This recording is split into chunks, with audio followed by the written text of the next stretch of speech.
Pratama, NIM 122180100. Perkenalkan, nama saya Joshua Tito, NIM 122180055. Perkenalkan, nama saya Nofri Yohanes Arianja, NIM 122180097. Pokok-pokok pembahasan dari presentasi kami yang pertama yaitu pendahuluan, lalu masuk ke permasalahan, setelah permasalahan lalu ke tujuan, setelah tujuan lalu kita membahas metode-metodenya, metode penelitiannya, lalu setelah metode penelitian kita masuk ke pengumpulan data. Setelah pengumpulan data kita masuk ke pengolahan data, lalu setelah data diolah lalu kita mendapatkan analisis dan hasil. Kita masuk ke pendahuluan. Pendahuluan kali ini kita akan membahas tentang perusahaan yang akan kami presentasikan sekarang, yaitu CV Bima Mebel, yang merupakan perusahaan manufaktur yang berlokasi di Kota Malang yang bergerak dalam pengerjaan kayu. Jadi perusahaan ini membuat pintu dan kusen. Lalu perusahaan ini membuat aliran produksi yaitu yang bertipe job shop. Lalu perusahaan ini melakukan metode tersendiri untuk melakukan penjadwalan produksinya, tapi menghasilkan max spend yang cukup besar sehingga terjadi keterlambatan.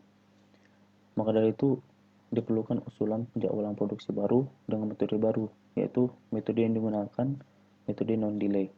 Lalu kita masuk ke pokok permasalahan.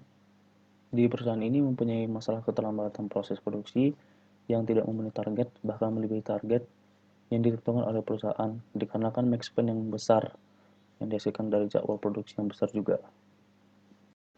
Setelah kita membahas tentang pokok permasalahannya, lalu kita membahas tentang tujuan penelitian. Tujuan penelitian yang dilakukan adalah untuk menentukan urutan pengerjaan job dengan max spend yang lebih kecil menggunakan algoritma jadwal non-delay dengan prioritas SPT. Kenapa SPT? Karena metode SPT itu merupakan metode penjadwalan dengan memberikan prioritas pada proses produksi dengan penyelesaian waktu terpendek. Metode ini biasanya meminimasi work in process, jadi sesuai dengan pokok permasalahan sebelumnya yang max spend-nya besar karena jadwal produksi yang besar juga, sehingga adanya keterlambatan dalam proses produksinya. Metode penelitian, di mana metode penelitian ini dibagi dengan 5 tahap. Yang pertama survei perusahaan, studi literatur, perumusan masalah, pengumpulan data, dan pengolahan data. Di mana di survei perusahaan ini, peneliti atau penulis langsung menuju lokasi untuk mengetahui kondisi realnya. Kemudian studi literatur untuk mempelajari teori-teori yang telah ada untuk membantu menyelesaikan perumusan masalahnya nanti. Kemudian di perumusan masalah ini didapatkan masalah yang dihadapi oleh perusahaan, yakni salah satunya adalah keterlambatan prosesnya melebihi kapasitas waktu yang diberikan perusahaan. Selanjutnya dibutuhkan data-data untuk diolah untuk menyelesaikan masalah tersebut. Kemudian di pengolahan data, kita juga di sini menentukan kecukupan datanya.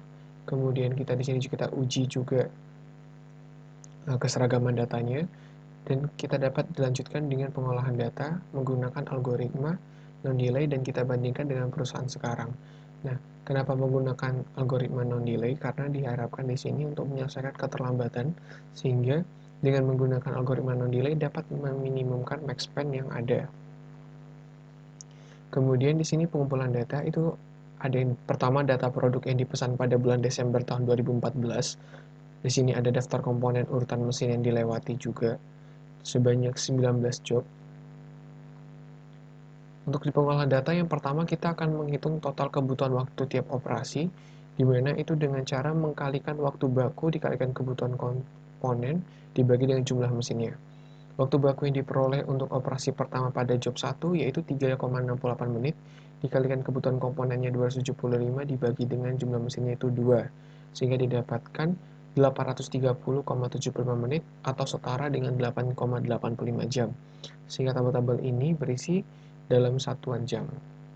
Kemudian waktu yang kita peroleh tadi kita totalkan di sini dan diurutkan berdasarkan waktu terlama yang merupakan di sini adalah metode perusahaan dalam menentukan penjadwalan. Didapatkanlah urutan sebagai berikut dari job 18 sebagai yang paling besar hingga ke job 8 yang paling tercepat. Dan setelah kita menyusunkan chartnya, didapatkan nilai nilai max span-nya itu adalah sebesar 193,64 jam, yang merupakan waktu penyelesaian pada mesin ke-7. Nah, lalu kita lanjutkan dengan menggunakan algoritma non-delay. Maka untuk langkah pertamanya kita membuat triplet waktu. Triplet waktu di sini itu seperti P111. Nah, untuk urutannya itu satu di sini pertama yaitu produk, yang kedua routing, dan yang ketiga mesin. Setelah sudah diurutkan dari semuanya dari routing yang pertama, maka kita isi datanya juga untuk SJ, TJ, dan FJ. Setelah itu kita akan melakukan pemilihan produk mana yang akan diproses terlebih dahulu. Untuk pemilihannya kita akan lihat dari SJ. Nah, untuk SJ di sini karena semuanya 0, maka kita lanjut lihat ke TIJ. Kita akan melihat TIJ yang terkecil. Nah, untuk TIJ yang terkecil maka kita pilih P811. Maka dari sini P811 akan diproses terlebih dahulu. Maka produk 8 akan diproses di mesin pertama. Setelah dilakukan pengurutan menggunakan algoritma non-delay, maka bisa dihasilkan Gantt chart seperti berikut. Nah, untuk Gantt chart lebih jelasnya bisa dilihat di laporan tugas yang sudah kami kirim.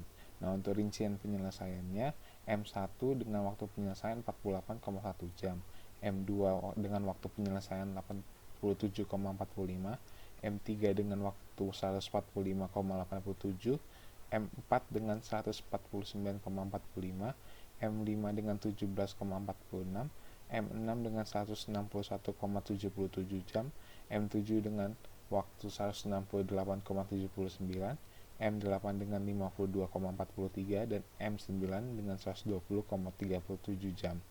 Nah, dari sini maka dapat disimpulkan max span dari pengurutan yang telah dilakukan adalah 168,79 jam atau sama dengan 22 hari kerja. Nah, itu terletak pada mesin ke-7. Di jurnal ini kita dapat menganalisis yaitu untuk metode perusahaan menghasilkan penyusunan jadwal dengan seperti berikut: job 18, job 1, job 19, job 2 hingga ke job ke-8. Dan untuk metode non-delay atau metode usulan, untuk mesin 1 job 8, job 9, job 17 hingga ke job 18. Untuk mesin 2 job 8, job 9 hingga ke mesin 18. Untuk mesin ketiga job 9 sampai ke job 1. Untuk mesin keempat job 8 sampai ke job 18. Mesin kelima dari job 17 sampai ke job 16. Mesin 6 dari job 8 sampai ke job 18. Mesin 7 dengan job 8 sampai ke job 1. Mesin ke-8 job 17 hingga ke job 14, dan untuk mesin ke-9 job 19 hingga ke job 18. Nah, kesimpulan yang bisa diambil yaitu metode perusahaan menghasilkan max span sebesar 193,64 jam atau sekitar 25 hari kerja. Sedangkan dengan metode non-delay atau metode usulan, max span yang dihasilkan sebesar 168,79 jam atau sekitar 22 hari kerja. Maka dari jurnal ini dapat disimpulkan juga bahwa dengan metode non-delay, perusahaan bisa mengurangi max span sebesar 3 hari.